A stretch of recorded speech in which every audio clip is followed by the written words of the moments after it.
इस कार्यक्रम के पुण्यार्जक हैं श्री विनोद कुमार जैन मिलेनियम, श्रीमती नीता जैन, समस्त गुरु भक्त परिवार फिरोजाबाद। वियान फिनकैप, समस्त गुरु भक्त परिवार Gandhinagar Gujarat. Shrimati Trishala Jain, doctor Monika Jain, doctor Neeraj, Nikhil, Sejal Jain, Paschim Vihar Delhi. Shrimati Santosh Jain, Shri Vishal Chand Jain, Shrimati Poonam Jain CMA, Pankaj Jain, Amit Jain, राशि जैन, उन्नति जैन, सेक्टर 37 नोएडा। श्री पारसमल, इंदिरा देवी, संजय, विनीता, अजय, नीतू जैन, बाकलीवाल परिवार सूरत। महासिद्धिभ्यः जय बोलिए त्रिकालवर्ती त्रैलोक पूज विश्वाराध्य पंच परमेष्ठी भगवान की, अनंतानंत सिद्ध परमेष्ठी भगवान की, देवादेव श्री वर्तमान जिन शासन श्री वर्धमान महावीर भगवान की, परम पूज्य आचार्य भगवान श्री कुंद स्वामी मुनि महाराज की, परम पूज्य सिद्धांत चक्रवर्ती आचार्य गुरुदेव श्री विद्यानंद जी मुनि महाराज की, विश्व कल्याण कारक अहिंसा प्रधान श्रीमद विश्व धर्म की,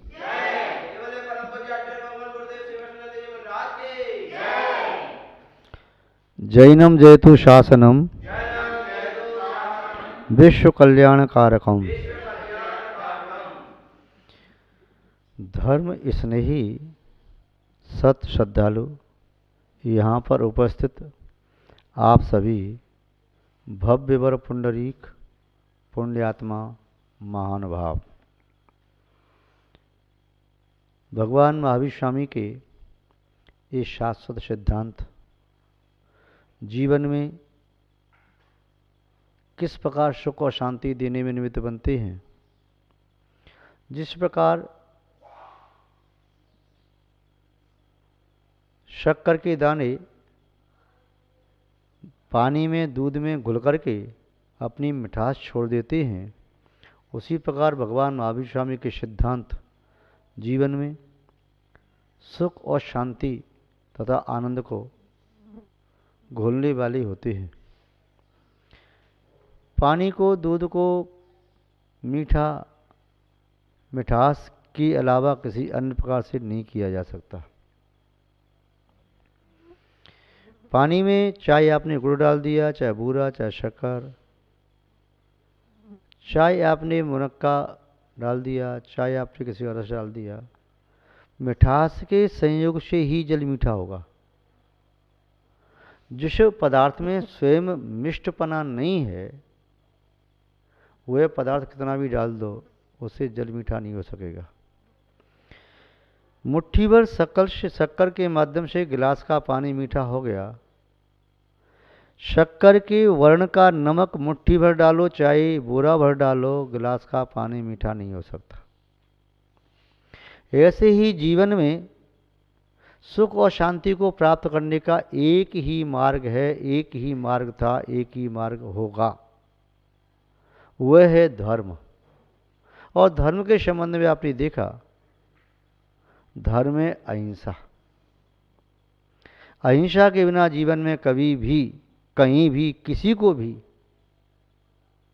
चाहे और सब कुछ मिल जाए, किंतु सुख और शांति नहीं मिल सकती। उसका वही एक बीज है। नीम का पेड़ जब भी पैदा होगा, नीम के बीज से ही पैदा होगा। आम का पौधा आम के बीज से ही पैदा होगा।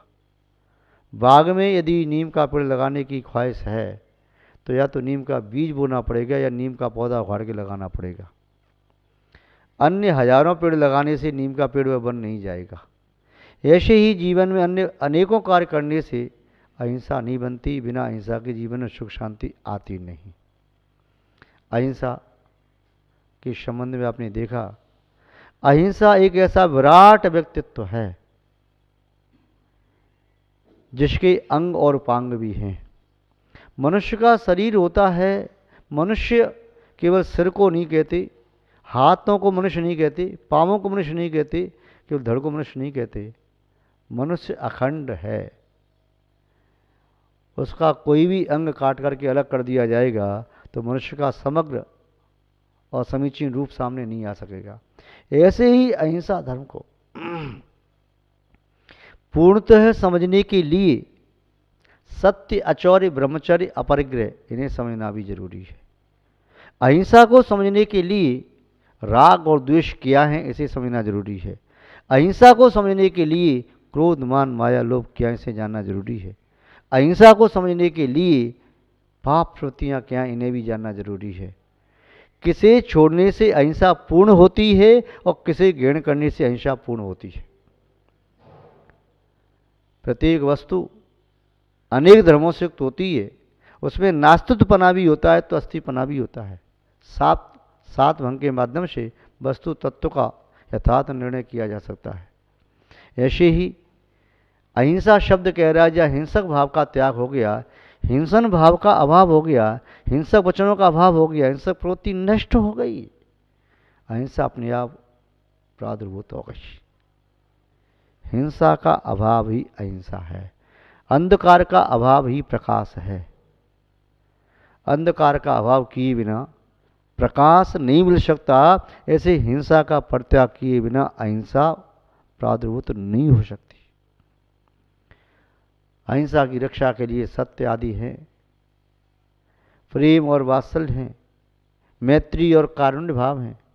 अहिंसा की रक्षा करने के लिए सहयोग और परोपकार की भावना है।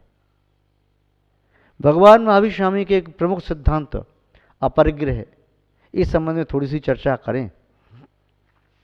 परिग्रह का अर्थ आप सब जानते हैं। परिग्रह माने जो चारों तरफ से आत्मा को घेरता है, चारों तरफ से घेरता है, चाहे वह मुट्ठी में है किंतु मुट्ठी का परिग्रह भी आत्मा को चारों तरफ से जकड़ करके रखा है। चाहे मुट्ठी में नहीं भी है वस्तु, चाहे बाहर रखी है, फिर भी मन में विकल्प चल रहा है, आत्मा के प्रदेश उससे बंध गए, वह उसे घिरा हुआ है। मूर्छा परिग्रह है, जिस वस्तु में व्यक्ति की आसक्ति होती है वह वस्तु उसका परिग्रह है, चाहे वह चेतन वस्तु हो चाहे अचेतन वस्तु हो। आपके पास पूर्व पुण्य के उदय से जो कुछ भी इष्ट वस्तुएं प्राप्त हुई हैं उनका सदुपयोग करो, स्वयं के लिए उपयोग करो, दूसरों के लिए उपयोग करो। आपके पास यदि 10 व्यक्ति का भोजन है और आप एक भोजन करने वाले हैं तो 9 व्यक्ति का भोजन उन्हें बांट दो। तुम ये न सोचो ये तुम्हारा भोजन है, ये 9 व्यक्ति का हिस्सा आपने छीन लिया है, इसे समाज में बांटो, समानता का व्यवहार करो। एक व्यक्ति कहता है मुझे तो मेरे पूर्व पुण्य से मिला है, इसका पाप का उदय है इसलिए इसे नहीं मिला, मैं इसे अपना क्यों दूं। ये शब्द कहने वाला व्यक्ति अहंकारी है, वह आज अपने पुण्य का दुरुपयोग कर रहा है। तुझे पूर्व पुण्य से मिला है, उसे आगे मिलेगा, तूने आज उसको नहीं दिया तो तू भी रोटी के लिए तरस जाएगा। जो वस्तु तेरे पास है देगा तो मिलेगा, नहीं देगा तो फिर नहीं मिलेगा। वस्तु को देना सीखो, देने से वस्तु मिलती है, न देने से नहीं मिलती। आप जानते हैं जिसने दिया है उसे मिला, रखा तो रखा रह गया। एक व्यक्ति अपने घर में भोजन कर रहा था, उसका पड़ोसी आ गया, उसने पड़ोसी को भोजन करा दिया, पड़ोसी चला गया। संयोग की बात दूसरे दिन उसके घर में आग लग गई। अब वह कहाँ भोजन करे, तो उसने पड़ोसी भोजन कराया था, पड़ोसी ने बुला लिया, भैया तू चिंता न कर, मेरे यहाँ भोजन कर, तू चिंता न कर, तूने मुझे कल कहा था कि मेरा धन तेरे लिए है, कभी कोई बात पड़े तो तू ले लेना। तो आज पड़ोसी ने कह दिया चिंता न कर, मेरा धन तेरे लिए है, तो चिंता न, निश्चिंत रहे। और जिस व्यक्ति ने ये कहा था मैं तुझे क्यों दूं, मैंने कमाया है, मेरे पुण्य का फल है, मैं तुझे नहीं दूंगा, तो उसका पड़ोसी उसे क्या कहेगा, तेरे पाप का उदय तू भोग, मैं तुझे अपना धन क्यों दूं। एक व्यक्ति विदेश में जाता है धन कमाने के लिए। जब विदेश का व्यक्ति यहाँ पर आया था उसने विदेशी व्यक्ति का सम्मान किया, अपना मित्र बनाया। अब वह विदेश में गया, धन कमाया, संयोग से धन लुट गया, जहाज डूब गया या धन छिन गया या घाटा लग गया। विदेशी मित्र ने कहा तो चिंता न कर, मैं तेरे साथ हूँ। उसने विदेशी को जो उपकार किया, भोजन कराया, सहायता की, आज विदेशी ने उसकी सहायता की। घर में रखा हुआ मिलता नहीं है। ये जीव आत्मा भी इस शरीर को छोड़ करके आगे जाएगा तो इस शरीर से जो जो जिसको देके जाएगा वह व्यक्ति अथवा अन्य कोई व्यक्ति इस आत्मा को वहाँ पर देने वाले मिलेंगे। जिसने दिया है उसे नियम से मिला है, जो देता है उसे मिलता है, जो देगा उसे मिलेगा, रख जाएगा तो कहीं नहीं मिलेगा। समाज में असमानता का व्यवहार हिंसा को जन्म देता है। समाज में समानता का व्यवहार रखो। तुम्हारा पुण्य है तो उसका सदुपयोग करो। जो व्यक्ति पुण्य से धन कमाता है वह अपने धन को परोपकार में लगाने की भावना रखता है और लगाता है, और जिस व्यक्ति ने पाप से कमाया है उसका धन परोपकार में लगता नहीं, वह तिजोरियों बंद कर देता है। वह फॉल सीलिंग ऊपर लगा दिया, दीवार से सटा के लगा दिया, किंतु जब सीबीआई का छापा पड़ता है सब लेके चले जाते, रह गया था नहीं उसका। यदि उसे पुण्य में लगा देता तो लौट करके आता। रखा हुआ कभी बढ़ता नहीं है। किसान भी बोरा सी करके अनाज को अपने घर में रखा रहे तो अनाज में घुन लग जाएगा, अनाज नष्ट हो जाएगा, उसे आगे वाली फसल मिलेगी नहीं। वह उस बीज को उत्तम भूमि में बो देता है। उत्तम भूमि में बोया गया बीज सिंचाई करता है, समय पर रक्षा करता है, खाद पानी देता है, तो वही भूमि उसे एक बीज के बदले 10, 20, 50, 100, 1000 बीज तक देती है। ऐसे ही जिसने अच्छी भावनाओं के साथ किसी गरीब व्यक्ति का, किसी आवश्यक जरूरतमंद व्यक्ति का सहयोग किया है, सहायता की है, मन से की, वचन से की, धन से की, तन से की, जैसा दिया वैसा उसे लौट के नियम से मिलता ही मिलता है। जिसने दिया ही नहीं उसे मिलेगा कहाँ से? नहीं मिल सकता। धर्मात्मा वह है जो अपनी रोटी को बांट करके खाए, और अधर्मी वह है जो दूसरे की छीन करके खाए। ईमानदार वह हो सकता है जो अपनी रोटी अपनी थाली की खाए, दूसरे की छीने नहीं और दूसरे को दे नहीं, किंतु ईमानदार तो वह धर्मात्मा नहीं है। धर्मात्मा बनना है तो सामने व्यक्ति तुम्हारा भूखे बैठा है, उसे पहले पूछो, भैया तूने भोजन किया कि नहीं किया? आज मेरी थाली में रोटी है, तू यदि भूखा है तो मैं तुझे पहले खिलाऊंगा, बाद में मैं खाऊंगा। ये धर्मात्मा का लक्षण होता है। महानुभाव, जो व्यक्ति आज ज़्यादा पैसा कमा करके बैंकों में रखे हैं, क्या कह सकते कब नोटबंदी हो जाए। जो ज़्यादा पैसा रख करके कहीं बैंकों में रखे हैं, कब बैंक फेल हो जाए। ज़्यादा पैसा कमा करके ज़मीन में गाड़ के रखे हैं, कब मृत्यु हो जाए, ज़मीन में गड़ा का गड़ा रह जाए। ज़्यादा पैसा रख करके वे दूसरों को देना नहीं चाहते। वे सोचते हैं मेरा पैसा मेरे साथ रहेगा हमेशा। अरे तुम हमेशा नहीं जियोगे, मृत्यु यदि निश्चित रूप से आएगी। पैसे में आसक्त रहोगे तो बहु आरंभ परिग्रह तुम नरक शवसा, बहुत आरंभ बहुत परिग्रह रखने से नरक आयु का बंद होगा, नरक में जाना पड़ेगा। और यदि नरक में नहीं गए तो पुनः हो सकता है जमीन में गाड़ के रखा तो सर्प आदि बन करके धन पर वहाँ पर जन्म लेना पड़ेगा, या बैंक में रखा तो हो सकता है कौआ बन करके बैंकों में जाके काम करते रहोगे, धन मिलेगा नहीं। धन को वृद्धि करने का एक ही उपाय है, जैसे किसान अपने अनाज को वृद्धिंगत करता है उत्तम भूमि में बो करके, ऐसे ही धनी व्यक्तियों को अपने धन का सदुपयोग करना है। अगर धन रक्षा है मंजूर तो धनवानो बनो दानी, कुएं से न निकलेगा तो सड़ जाएगा सब पानी। क्या क्या बात कही। पानी बाड़ी नाव में, घर में बाड़ी दाम, दोनों हाथ उलीचिए यही सयानो काम। ये परिग्रह एक ऐसी बेड़ी है जो आत्मा को जकड़ लेती है। तो जो साधु होता है वह सर्व परिग्रह का त्याग करता है, और जो गृहस्थ होता है वह सर्व परिग्रह का त्याग भले ही न कर पाए किंतु परिग्रह का परिमाण बना लेता है। मेरे पास इससे ज़्यादा आएगा तो मैं परोपकार में लगाता जाऊंगा। आज भी भारतवर्ष में ऐसे कई व्यक्ति हैं जिनका नियम है इससे ज़्यादा मुझे आएगा तो मैं दूसरों के उपकार में लगाऊंगा, अपने घर लेकर के नहीं आऊँगा, मेरे पास पर्याप्त है। जो दूसरों को खिला करके खाता है वह जीवन में कभी भूखा नहीं रहता। जो दूसरों की छीन करके खाने की चेष्टा करता है उसका पेट कभी भरता नहीं। परिग्रह आपका कितना है?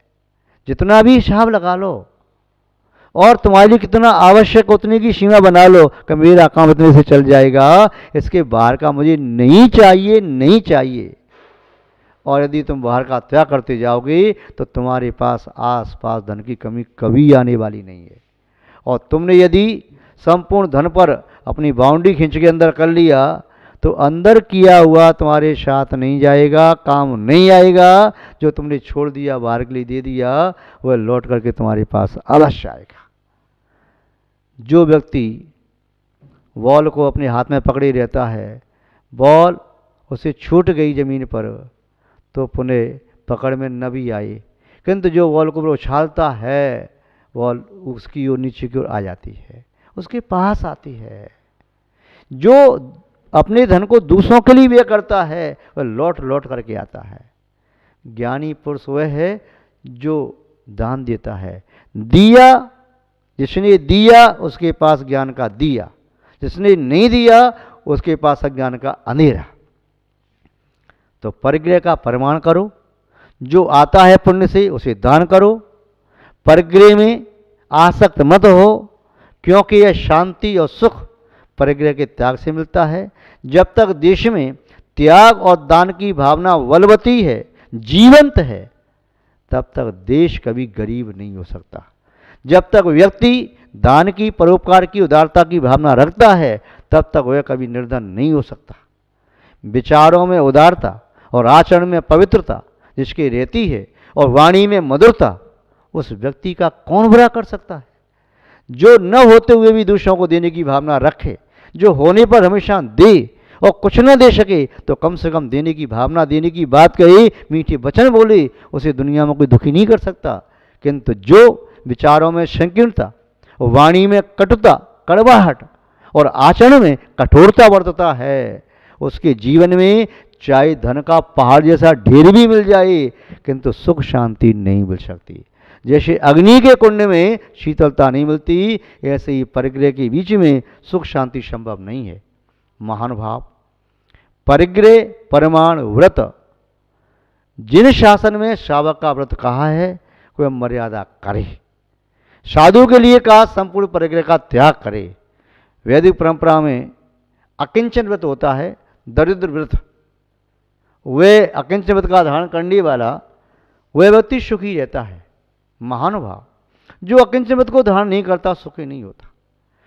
फकीर हमेशा मस्त मौला रहता है, नाचता रहता है, खुश रहता है। अमीर धन को देख देख के सुखी रहता है, नष्ट हो गया तो दुखी, कोई ले गया तो दुखी, रखा है कोई ले नहीं गया तो दुखी, कमा रहा है तो दुखी। इसलिए अमीर के जीवन में धन का त्याग के बिना सुख नहीं आता। जैसे खिड़की खोले बिना प्रकाश नहीं आता, हवा नहीं आती, ऐसे ही अपने हृदय के कपाट खोले बिना और धन को बाहर डाले बिना उसकी जीवन की नैया संसार सागर से पार नहीं हो सकती। इसे पार करना है तो नाव में से जैसे पानी उलीचते हैं, ऐसे अपने धन को जिसमें मन आसक्त हो रहा है उसे दूसरों को देने की चेष्टा करो। भावना भाव, यही आत्मकल्याण का शाश्वत मार्ग है। भगवान महावीर स्वामी ने अपरिग्रह को सुख और शांति का, ये मूल मार्ग का, सूत्र का, आधार का आप सब परिग्रह का प्रमाण अथवा परिग्रही बने, ऐसी मैं भावना बाता हूँ। इसी के साथ शब्द श्रृंखला को विराम देता हूँ। जय बोले श्री शांतनाथ। कार्यक्रम के पुण्यार्चक थे श्री विनोद कुमार जैन मिलेनियम, श्रीमती नीता जैन, समस्त गुरु भक्त परिवार, फिरोजाबाद। वियान फिन कैप, समस्त गुरु भक्त परिवार, गांधीनगर, गुजरात। Shrimati Trishala Jain, doctor Monika Jain, doctor Neeraj, Nikhil, Sejal Jain, Paschim Vihar, Delhi.